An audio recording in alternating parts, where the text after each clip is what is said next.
अस्सलामु अलैकुम वरहमतुल्लाहि वबरकातुहू। तो आज हम अपने जो टॉपिक जो पॉलिनोमियल हमारा चैप्टर है उसी को हम कंटिन्यू करते हैं। तो आज हम स्टार्ट करेंगे जीरोस ऑफ पॉलिनोमियल। पॉलिनोमियल की बेसिक डेफिनेशन को समझा था, टाइप्स को हमने समझा था। तो आज हम डिस्कस करेंगे जीरोस ऑफ पॉलिनोमियल को, और उसके साथ हम एक एक्सरसाइज को भी डिस्कस करेंगे जो हम आज सॉल्व करेंगे। ठीक है, तो चले हम स्टार्ट पहले करते हैं जीरोस ऑफ पॉलिनोमियल से। पहले हम समझते हैं कि जीरोस ऑफ पॉलिनोमियल कहते किस चीज को है।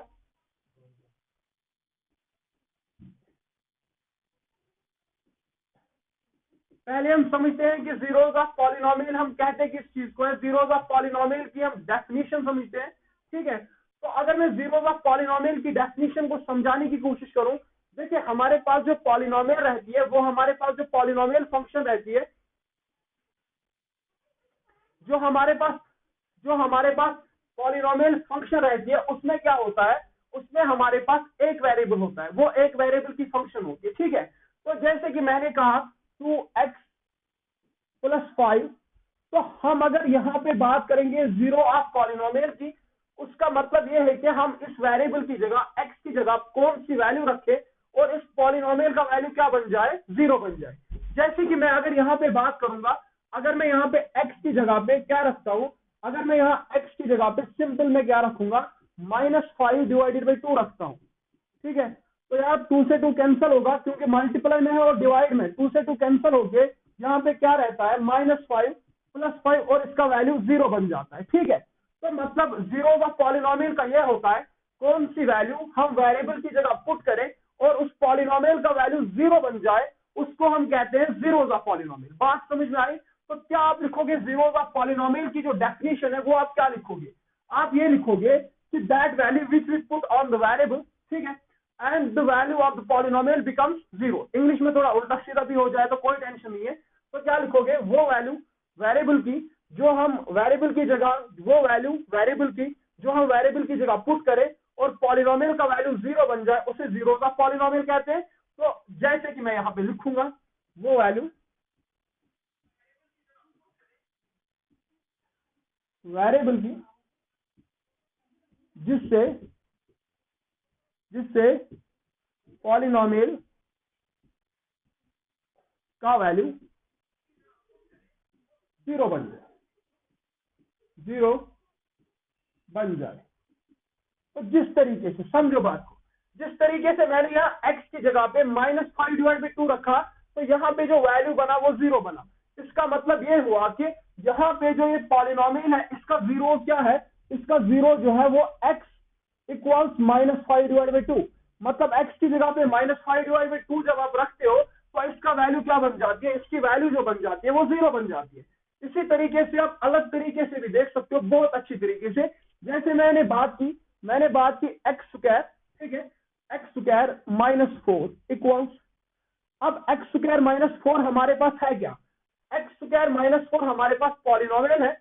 अगर यहाँ पे x² - 4 हमारे पास पॉलिनोमियल है, अगर यहाँ पे मैं देखना चाहता हूँ कौन सी वैल्यू मैं x की जगह पे पुट करूं जिससे इस पूरे पॉलिनोमियल का वैल्यू 0 बन जाए, तो उसको मैं जीरोस ऑफ पॉलिनोमियल कहूंगा, उसको मैं जीरो ऑफ पॉलिनोमियल कहूंगा।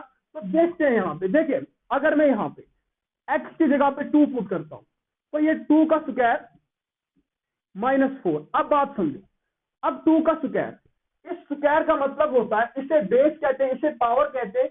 इस पावर का मतलब होता है ये बेस अपने आप के साथ कितनी बार मल्टीप्लाई है, तो 2 पावर है, इसका मतलब 2 × 2 ये 4 होगा, 4 - 4 = 0।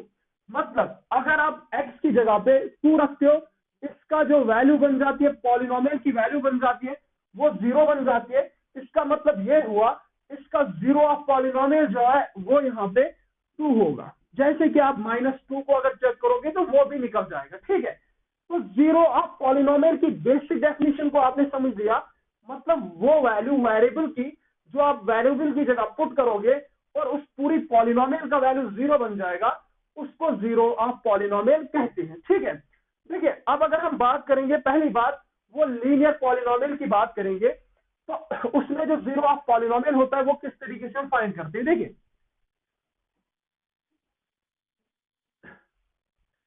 आपने पढ़ा है, जो हमारे पास लीनियर पॉलिनोमियल की फॉर्म रहती है वो हमारे पास ax प्लस बी इक्वल्स, मैं मानता हूँ 0 के बराबर, ठीक है, क्योंकि 0 के बराबर ही इसको करना है इसलिए। तो ax प्लस बी, a हमारे पास कांस्टेंट होता है और x वेरिएबल होता है और b क्या होता है, कांस्टेंट होता है। मैंने जैसे कहा कि 3y प्लस 5 इक्वल्स 0, a की जगह पे 3 है, x की जगह पे y है, b की जगह पे 5 है और a भी कांस्टेंट है, b भी कांस्टेंट है, वो यहाँ पे आ गई। अब हमें बताना है कि इसका जीरो ऑफ पॉलिनोमियल क्या होगा। तो आप क्या करोगे, जीरो ऑफ पॉलिनोमियल फाइंड करने के लिए आप क्या करोगे, देखिए 3y प्लस 5 इक्वल 0, तो यहाँ पे आप सिंपल में क्या करोगे, जहां ये 5 पॉजिटिव है इक्वालिटी उस तरफ शिफ्ट करेंगे, क्या हो जाएगा, ये 3y इक्वल, यहाँ पे प्लस 5 वहां शिफ्ट करने पे -5। अब इसके आगे जहां ये 3 अगर मल्टीप्लाई यहां जाके डिवाइड, इसका मतलब हुआ -5 डिवाइडेड बाई 3, वो इसका जीरो ऑफ पॉलिनोमियल हो जाएगा। तो मतलब अगर आप समझना पूरी तरीके से, अगर आप y की जगह पे -5 डिवाइड बाई 3 को पुट करते हो तो इसका जो पूरी वैल्यू है वो 0 बन जाएगी। जिस तरीके से आप यहाँ पे देखोगे 3y, अब y की जगह पे -5 डिवाइड बाई 3 और यहाँ पे क्या है फिर +5 है। देख लो 3 से 3 कैंसल, क्योंकि मल्टीप्लाई और डिवाइड में -5 और +5, तो अब एक नेगेटिव दूसरा पॉजिटिव कैंसिल आउट तो 0 आता है। तो मतलब यहाँ पे zero of polynomial -5 divide by 3 है, ठीक, मतलब वो वैल्यू हमने वेरिएबल की जगह पुट की जिससे इस पूरी पॉलिनोमियल का वैल्यू 0 बन गया, ठीक। तो अब बहुत तरीकों से देख सकते हो। अब यहाँ पे अगर किसी को देखना होगा, देखिए बी पॉजिटिव, ठीक है, वहां शिफ्ट करेंगे तो नेगेटिव, मतलब ax equals -b, a multiply यहाँ जाके डिवाइड। लेकिन देखिए बच्चों, आपने जो अब देखना है, मतलब -b डिवाइड बाई a, आपने जो देखना है अब, ये तो लीनियर पॉलिनोमियल के अगर हमें जीरो फाइंड करने होंगे तो कैसे करेंगे। जैसे कि मैं कहूंगा 3y, ये हमारे पास क्या है, लीनियर पॉलिनोमियल है। अब यहाँ पे y फंक्शन है, ठीक। अब हमें बताना है कि अब इसका जो जीरो होगा वो क्या होगा। देखिए सिंपल में, अब अगर यहाँ पे y की जगह पे 0 पुट करते हो, 3 × 0 0, तो पूरी पॉलिनोमियल का वैल्यू 0 बनता है। इसका मतलब ये हुआ अगर आप y इक्वल 0 कर दियो तो वो इसका जीरो ऑफ पॉलिनोमियल बन जाता है। तो जीरोस ऑफ पॉलिनोमियल की बेसिक डेफिनेशन थी। लेकिन अब इसके आगे हमें जो देखना है वो हमें देखना है, एक तो क्वाड्रेटिक देखना है और क्यूबिक देखना है।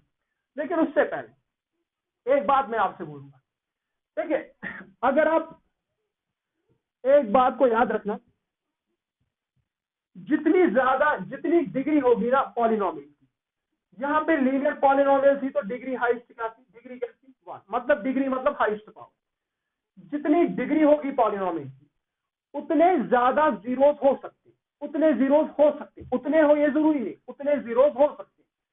जैसे यहाँ पे डिग्री 1 है, इसके ज्यादा से ज्यादा जीरोस 1 हो सकते, 1 से ज्यादा नहीं हो सकते, मतलब इसके 2 जीरोस नहीं हो सकते। बात समझ में आ रही है। तो अगर मैं यहाँ पे बात करूंगा डिग्री 1 है, इसका मतलब हुआ कि लीनियर पॉलिनोमियल के ज्यादा से ज्यादा जीरोस जो होंगे वो 1 जीरो हो सकता है, मतलब एक ही वैल्यू वो होगी जो आप वेरिएबल की जगह पे पुट करोगे और इस पूरी पॉलिनोमियल का वैल्यू 0 बन जाएगा। मतलब यहाँ -5 डिवाइड बाई 3 है, इसके अलावा कोई भी वैल्यू ऐसी नहीं होगी जो आप y की जगह पे पुट करोगे और इसकी वैल्यू 0 बन जाएगी, कोई वैल्यू ऐसी नहीं होगी। खाली क्या होगी, -5 डिवाइड बाई 3, क्योंकि इसकी डिग्री 1 है तो एक ही जीरो ऑफ पॉलिनोमियल होगा। बात समझ में आई। लेकिन अब अगर हम दूसरी तरीके से देखें, ठीक है, दूसरे तरीके से क्या, दूसरी तरीके से देखें, अगर यहाँ पे क्वाड्रेटिक होगा, क्वाड्रेटिक मतलब कि 2 पावर होंगे, ठीक, उसका मतलब ये हुआ कि इसके ज्यादा से ज्यादा, जैसे कि मैं यहाँ पे बात करूं 3x² + 5, अब यहाँ पे जो ये हमारे पास पॉलिनोमियल है इसके ज्यादा से ज्यादा जीरो, ज्यादा से ज्यादा जीरो 2 हो सकते हैं, 3 नहीं हो सकते। देखिए समझना बात को, इसके जीरो, एक जीरो भी हो सकता है, कोई जीरो भी नहीं होगा, ठीक है, मतलब एक जीरो भी हो सकता है, कोई जीरो नहीं हो सकते, तो 2 भी हो सकते हैं, लेकिन 3 पॉसिबल नहीं है, ऐसा नहीं हो सकता। मतलब जितनी डिग्री एट मोस्ट उतने जीरो हो सकते, उससे कम भी हो सकते हैं, एक भी हो सकता है, जीरो भी हो सकता है, यहाँ तो मतलब कोई भी नहीं हो सकता, तो लेकिन 3 नहीं होंगे, ये इसका मतलब है। जैसे मैंने कहा y³ + 6x² + 7x + 9, अब इसके कितने जीरो हो सकते, बात समझो, मैंने जो बात कही यहाँ पे पावर कितना है, डिग्री कितनी है, 3। इसका मतलब हुआ कि एट मोस्ट मतलब 3 जीरोज हो सकती है, ज्यादा से ज्यादा 3 हो सकती है। मतलब ऐसी वैल्यूज होंगी, ऐसी वैल्यूज 3 वैल्यूज हो सकती है जिनपे इसका वैल्यू क्या बन जाए, सॉरी यहाँ पे एक्स, जहां पे क्या बन जाए, इसका वैल्यू 0 बन जाए, ठीक है। लेकिन अब ऐसा नहीं हो सकता, मतलब फॉर एग्जांपल आप कहोगे कि मतलब 3 जीरो ज्यादा से ज्यादा हो सकते हैं।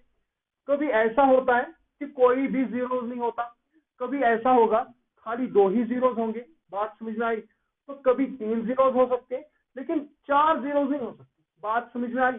तो मतलब जितनी ज्यादा डिग्री उतने ज्यादा जीरोज हो सकते हैं। क्या लिखोगे, जितनी ज्यादा डिग्री उतने ज्यादा जीरोज हो सकते हैं, उससे कम भी हो सकते हैं, कोई भी नहीं हो सकता। ये बात आपने समझी है, ठीक है।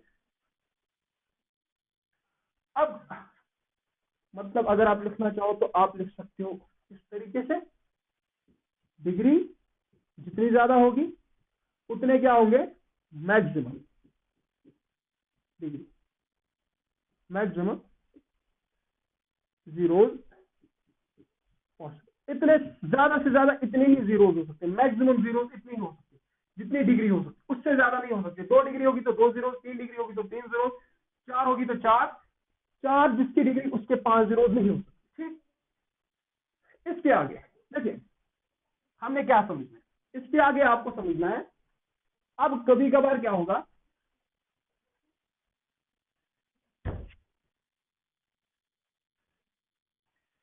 कभी कभार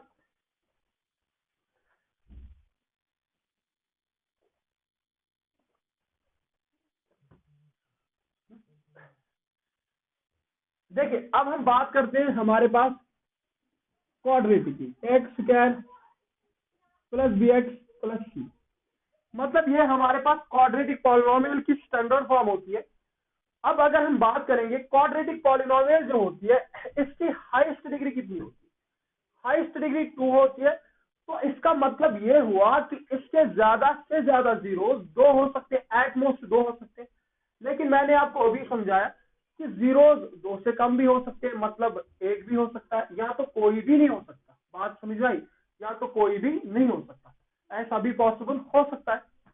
अब हम इसको समझते हैं। देखिए बच्चों, क्वाड्रेटिक पॉलिनोमियल के जीरोस के बारे में बात करने के लिए हम यहाँ पे एक चीज को समझते हैं, वो ये हम बात समझते हैं।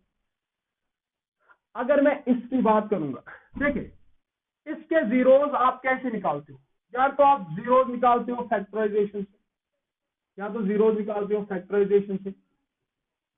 अब मैं थोड़ी सी आगे भी बात करूं, या तो क्योड़ी से, मतलब क्यू एफ से, क्वाड्रेटिक फार्मूला ज्यादा मैं नहीं लिखूंगा, मतलब या तो फैक्टराइजेशन से या क्वाड्रेटिक फार्मूला से, या एक और आपका मेथड है जिसको दफा कर दिया गया है मैथमेटिक्स से, वो ये मेथड था, कंप्लीटिंग स्क्वायर मेथड था, बकवास सा मेथड था वैसे, तो उसको छोड़ दिया गया है। तो इतने हमारे पास होते हैं 10th क्लास में।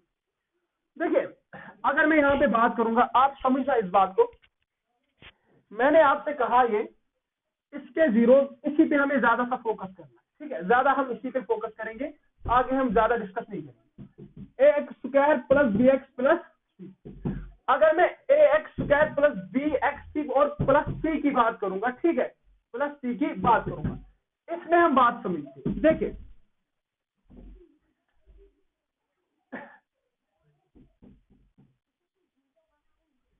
तो अगर मैं तो अगर मैं यहाँ पे देखूंगा ना, होगा क्या,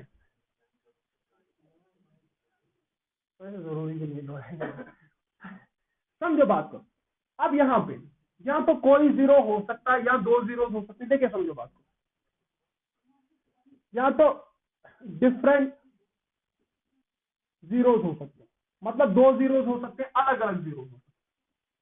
यहाँ क्या होगा, एक ही जीरोस होगा, 1 जीरोस। 1 जीरोस का मतलब मैं समझाता हूँ, मतलब जो होंगे ना, 2 ऐसी इक्वल वैल्यूज होंगी, मतलब इक्वल वैल्यूज होंगी। मैं एक एग्जांपल लेके आपको समझा दूंगा, इक्वल वैल्यूज होंगी, ठीक है।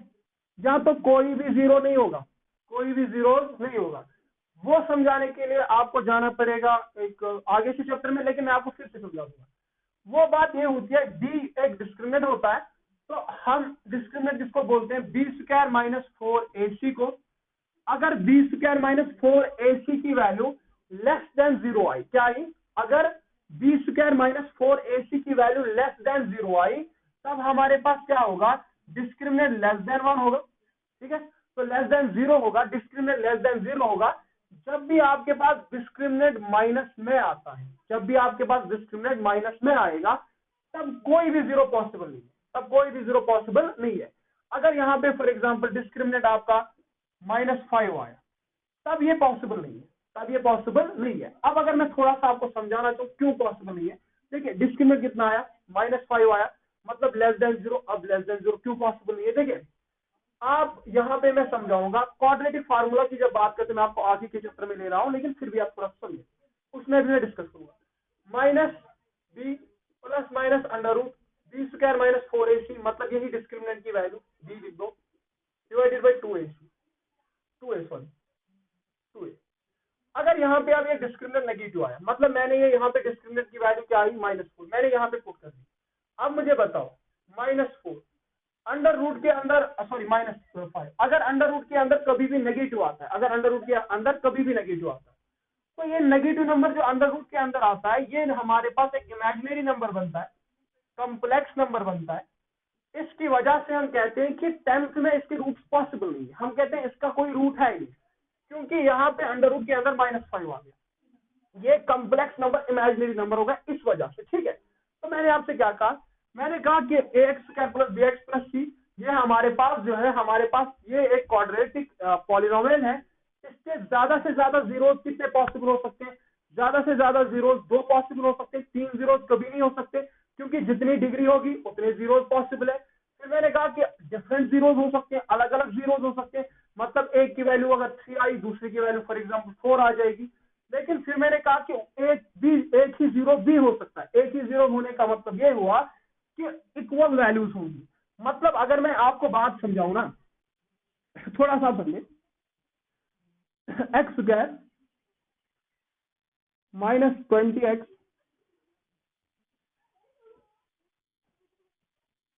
प्लस 100, देखिए ये आपके पास एक पॉलिनोमियल है।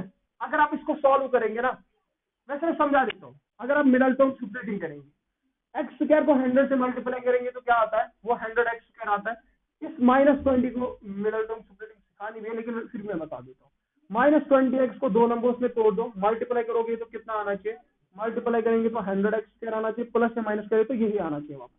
मैं x क्या लिखता हूँ, इसकी जगह पे -10x और ये हो गया हमारे पास +100।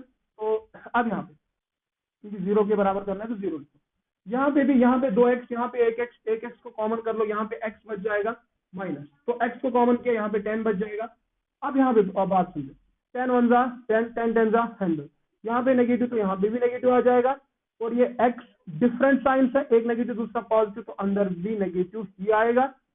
तो ये हुआ हमारे, एक x -10 आ गया, इसमें 1 ले लो, ये x -10, और इन दोनों में 1 ले लो, ये 0 के बराबर, ये 0 के बराबर, x = 10, x = 10, मतलब हमारे पास दो इक्वल वैल्यूज आ गई। बात समझ में आ गई, मतलब x की जगह पे 10 पुट करेंगे तो 0 बन जाएगा, x की जगह पे 10 पुट करेंगे तो 0 बन जाएगा।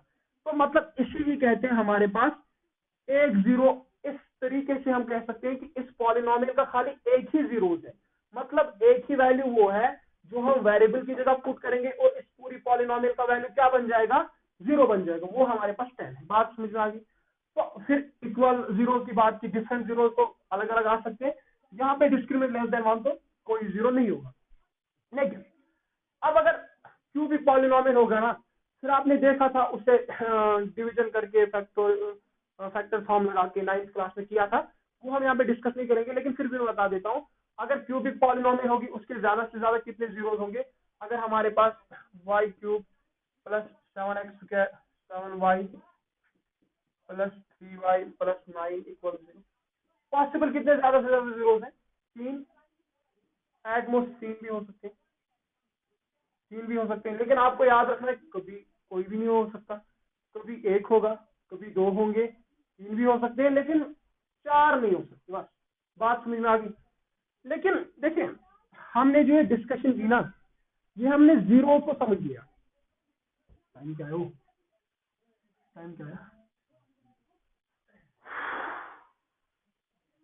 गोइंग लेट, है ना।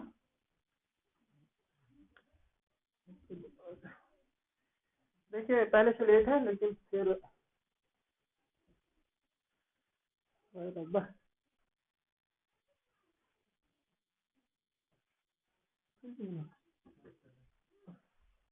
देखिए अब अगर हम देखते हैं, अभी हमारे पास थोड़ा सा टाइम है, तो हम अभी जो देखेंगे ग्राफिकली तौर पर, अगर हम जीरो की बात करेंगे, बात समझो।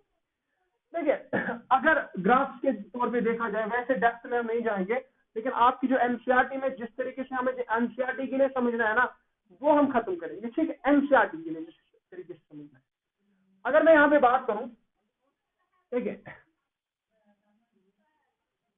ये एक्स एक्सिस और ये वाई एक्सिस, कोऑर्डिनेट ज्योमेट्री में इसके बारे में पूरा समझा दूंगा, लेकिन अभी हम टू द पॉइंट बात करते हैं। देखिए अगर मैं यहाँ पे बताऊं ना आपको, इनका ग्राफ एक बनता है, ठीक है, एक्स एक्सिस और वाई एक्सिस जो है, जो हमारे पास, अगर मैंने कहा ना 3x+5, मैंने इक्वल टू 0 लिख दिया, ठीक है, इसका मतलब ये हुआ कि, मतलब हम इसे ऐसे लिख सकते हैं, y इक्वल 3x+5, मतलब y की वैल्यू कब 0 होगी, इस पूरे पॉलिनोमियल की वैल्यू कब 0, देखिए समझो बात को, y इक्वल 3x+, अब जितना समझ आ जाए वैसे मैं खुद कोई बात करूँ, y इक्वल 3x+5, मतलब y की वैल्यू डिपेंड करती है x पे, वो वैल्यू जो आप x की जगह पे पुट करोगे, इस y की वैल्यू क्या बन जाए, 0 बन जाए। y है क्या एक्चुअलिटी में, ये इस पूरे पॉलिनोमियल का इक्वल है, अगर इस पॉलिनोमियल का वैल्यू 0 तो y का वैल्यू 0, तो इसका मतलब ये हुआ कि कौन सी वैल्यू हम वेरिएबल की जगह पुट करें और इस पॉलिनोमियल का वैल्यू क्या बन जाए, 0 बन जाए। वैसे भी समझ सकते हो, लेकिन आसान से तरीकों में आप ये याद रखो, अगर अब क्या होगा, जितनी जगह पे एक लाइन, इनका एक ग्राफ बनता है, ठीक है, जितनी जगह पे लाइन कट करेगी ना एक्स एक्सिस को, उतनी जीरोस होंगी, ठीक है, मतलब जैसे, सॉरी क्वाड्रेटिक में हमने थोड़ा भूल गया, अगर मैं बात करूंगा इसकी लीनियर की, तो ऐसे ग्राफ बनेगा, इस तरीके से भी बन सकता है, इस तरीके से भी बन सकता है, क्योंकि एक ही जीरो है, कितनी जगह पे कट करता है, एक जगह पे, मतलब इसके एक जीरो होंगे, एक जीरो इसका होगा, कितनी जगह पे, एक, तो मतलब एक जीरो होगा, ठीक है। तो मतलब जितनी जगह पे एक्स एक्सिस को ग्राफ कट करे, ठीक है, उतने जीरो पॉसिबल है। जैसे कि मैंने अगर यहाँ पे, अभी मैं उसके बारे में समझा दूंगा, लेकिन फिर भी अगर मैंने इस तरीके से बनाया, इस तरीके से कितनी जगह पे कट करता है, 1 2 3 4, मतलब ये जो जिस भी पॉलिनोमियल का ग्राफ होगा उसके 4 जीरोस होंगे, बात समझ में आई, कितने जीरोस होंगे, 4 जीरोस होंगे, जिस भी पॉलिनोमियल का ग्राफ होगा, मतलब 4 वैल्यूज ऐसे एक्स की होंगी जिनसे इस पॉलिनोमियल का वैल्यू 0 बन जाएगा, ठीक। क्या आपने याद रखा कि हमें जो बात करनी है वो हमें ये समझनी है कि एक्स एक्सिस की जगह पे कितनी जगह पे लाइन कट करे, ठीक है, उतने जीरो पॉसिबल है, ठीक। यहाँ पे लीनियर की बात की मैंने, तो इसका स्ट्रेट होगा, एक ही जगह पे कट करेगा, लेकिन अगर मैं बात किसकी करूं, क्वाड्रेटिक की, क्यूबिक की, या बाई, मतलब बाई क्वाड्रेटिक की, तो जैसे यहाँ पे 4 पॉसिबल है, लेकिन अगर हम बात करेंगे, थोड़ा सा हम क्वाड्रेटिक के बारे में अलग तरीके से समझते हैं, क्योंकि क्वाड्रेटिक की थोड़ी सी आपको जानकारी होनी चाहिए। देखो क्वाड्रेटिक जो है ना,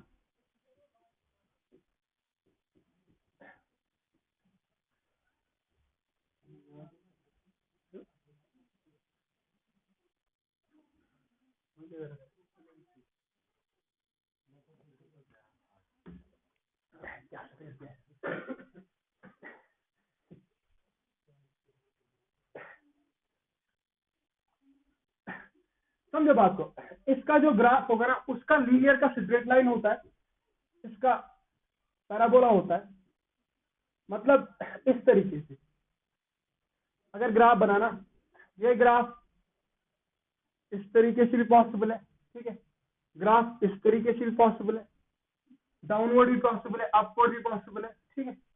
तो जैसे, sorry wait, let's wait, graph इस तरीके से भी पॉसिबल है, मतलब अपवर्ड, ठीक है। तो अगर मैं बात करूं यहाँ पे थोड़ा सा इसे शिफ्ट करके, इस तरीके से भी पॉसिबल है, मतलब डाउनवर्ड, अलग अलग तरीकों से पॉसिबल है, हम इसे समझते हैं। देखिए मैंने आपको कहा कि ax² plus bx plus c equal 0। अगर मैं यहाँ पे ग्राफ की बात करूंगा, देखिए अगर ये a पॉजिटिव होगा, दो डिफरेंट ग्राफ हो सकते हैं। मैंने अपवर्ड और डाउनवर्ड जो बनाया, अगर a पॉजिटिव होगा, ठीक है, तब जो ये ग्राफ होगा ना, तब ग्राफ अपवर्ड होगा। बात समझो, तब ग्राफ क्या होगा, अपवर्ड होगा। अगर a जो होगा वो लेस देन मतलब नेगेटिव हो, तब ग्राफ डाउनवर्ड होगा। तब ग्राफ क्या होगा, डाउनवर्ड। मतलब ये ग्राफ इसका पॉसिबल है, ये ग्राफ इसका पॉसिबल है, दैट्स इट। ठीक है, ये अपवर्ड, ये डाउनवर्ड। देखिए अगर आप देखोगे कितनी जगह पे एक्स एक्सिस को कट करता है, दो जगह पे, मतलब इसके दो वैल्यूज पॉसिबल होंगे। कितनी जगह पे कट करता है, दो जगह पे, मतलब दो वैल्यूज पॉसिबल होंगे जिनसे इसका वैल्यू क्या बन जाए, 0 बन जाए। लेकिन अब अगर इस तरीके से हुआ, इस तरीके से, अब कहीं जगह पे कट ही नहीं करता एक्स एक्सिस को, जैसे कि यहाँ पे कहीं जगह पे कट करता है, तो मतलब इसका कोई जीरोज नहीं होगा, मतलब जो डिस्क्रिमिनेंट चला जाएगा वो लेस देन 1 में चला जाएगा। ठीक है, अगर यहाँ पे बात करें कोई जीरो पॉसिबल नहीं है। अगर इसी तरीके से स्ट्रेट लाइन में बात करें, स्ट्रेट लाइन में तो कोई जीरो पॉसिबल नहीं है, पैरेलल है। ठीक, तो मतलब कोई जीरो कहीं जगह पे एक्स एक्स को कट नहीं करता, मतलब इसका कोई जीरो नहीं हो सकता है। ठीक है, ये हमने छोटी सी इसके बारे में इंफॉर्मेशन ली थी। अब आपके एक्सरसाइज को हम देखते हैं तो बाकी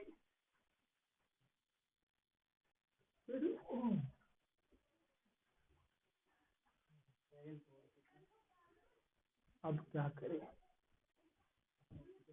हाँ,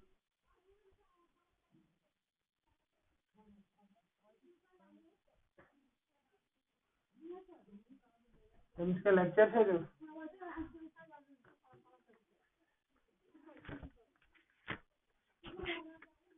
देखिए अगर हम यहाँ पे देखेंगे ना, आपके वैसे इस लेक्चर को हमने सही तरीके से नहीं लिया। देखिए यहाँ पे आपके पास एक्सरसाइज दिखाई दे रहा है, तो यहाँ पे हमारे पास एक्सरसाइज जो है ना 2.1 है। मैं लिखूंगा नहीं क्योंकि उतना ज्यादा टाइम नहीं है। मार्कर को बंद करता हूँ मैं, समझो बात को। अगर मैं यहाँ पे बात करूंगा, कोई जीरोज नहीं है यहाँ पे, मतलब कहीं जगह पे कट नहीं होता, मतलब इसका कोई जीरोज नहीं है। हाँ? आगे बोल रही है आएगी, तो यहाँ पे कोई जीरोज नहीं है, तो मतलब कहीं जगह पे एक्स एक्स को कट नहीं करता, कोई जीरो इसका नहीं है। यहाँ पे क्या करता है, एक जगह पे कट करता है, मतलब एक जीरो पॉसिबल है। यहाँ पे 1, 2 और 3 जगह पे कट करता है, मतलब 3 जीरो पॉसिबल है। यहाँ पे 2 जगह पे कट करता है, 2 जीरो पॉसिबल है। यहाँ पे 1, 2, 3, 4 जगह पे कट करता है, 4 जीरो पॉसिबल है। यहाँ पे 1 और 2 ही जगह पे, यहाँ पे ये 2 नहीं मानना, ये एक ही पॉइंट पे कट करता है, और यहाँ पे भी एक ही पॉइंट पे, मतलब इसके 3 जीरो पॉसिबल है। तो ये हमने छोटा मोटा सा समझ लिया था 2.1 एक्सरसाइज को। कोशिश करते हैं कि जल्दी ही हम वापस आ जाए, शाम को ही और एक लेक्चर रिकॉर्ड हो, तो टाइम पे डिपेंड करेगा। बाकी शुक्रिया आप सबका, तो इसको हम यहाँ पे ही खत्म करते हैं।